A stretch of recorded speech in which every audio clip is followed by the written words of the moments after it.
Hello, friends, and welcome to our pro-life reflections on the readings for the 21st Sunday of Year B. The apostles have come to believe and are convinced that Jesus is the Son of God. Therefore, even if they don't understand his words about eating his flesh and drinking his blood, they know he's trustworthy. There is indeed no evidence here that these words made any more sense to Peter and the other apostles than they did to the ones who turned away.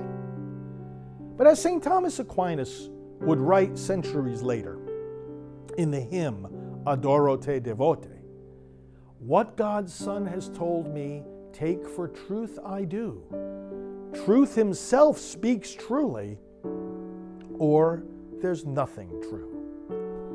Faith is not totally blind. It begins with motives of credibility. In other words, we have solid reasons for believing the one we believe. We don't just trust anyone who comes along and says he has a message from God. But once we have those solid reasons, then the trust we place in that person leads us to knowledge that reason alone could never reach.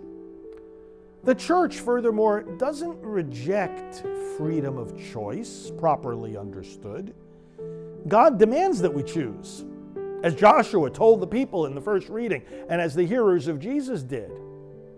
Yet, when we choose for God, those choices have corollaries and consequences. Choosing God, in fact, means choosing life. Listen to these words from Pope Benedict, which he spoke to the Roman clergy back in March of 2006. He said, "Choosing life, taking the option for life, therefore means first and foremost choosing the option of a relationship with God. However, the question immediately arises, with which God? Here, once again, the gospel helps us. With the God who showed us his face in Christ. The God who overcame hatred on the cross, that is, in love to the very end.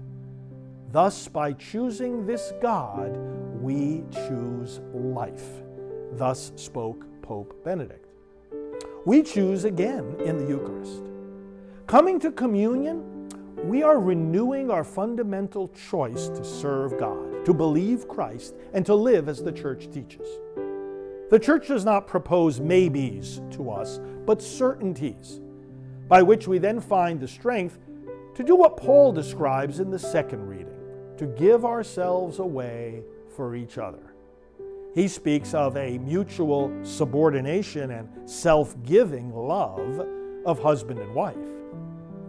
The Church by no means degrades women, but rather sees them as a symbol of the Church herself, the bride of Christ.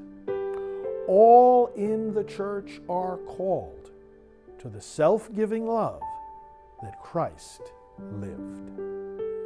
My friends, to find pro-life reflections on the readings for all the Sundays of the year, go to preachingonabortion.com. And there you can also order my book, Proclaiming the Message